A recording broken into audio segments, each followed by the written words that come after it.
Carabao Carosa Festival sa mga tuig mas nangin masadya sa pagbisita sa mga kapuso artist. Si Tess Ordales nakatutok.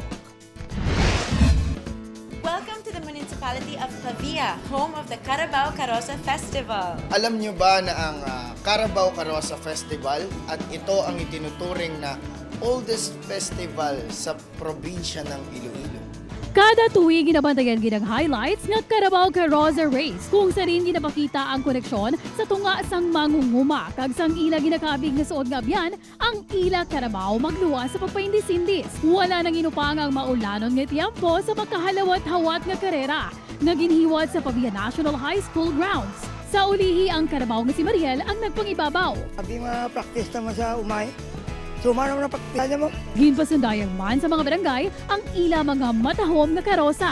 Ginsita sa Kapuso Stars ang barangay Pandak Pavia kung sa rin pottery ang isa sa mga palangabuyan sa mga residente. Mga kapuso, ang bayan ng Pavia dito sa Iloilo ay kilala rin sa kanilang pottery industry. Tama ka dyan, ang traditional na paraan ng paggawa ng potteries ay patuloy na isinasagawa dito sa Pavia. Kagabi na puno ang plaza sang banwa sang mga pabiyanhon nga naghulat sa mga kapuso artist.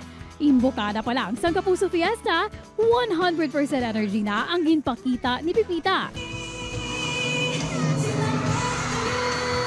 Nakilig naman ang fans ang ginharana ni Kelvin.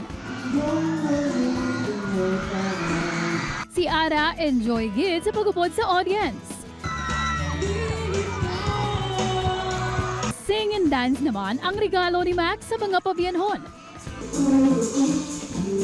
Talaga naman, ang bilis, ang daling huli na makiliti na mga kapuso natin dito sa Pavia. Kaya maraming salamat po sa inyo. Siyempre, masaya sa pakiramdam dahil nakita mong napasaya mo mga kapuso natin dito sa Iloilo. So, Thank you so much for coming out to see us. We had so much fun. Sana nag-enjoy din po kayo. Kainit lang din ang pagtanggap ng mga tao sa amin. So maraming salamat sa inyong support. Upod kay Marvin Lauderes, Tess Ordales.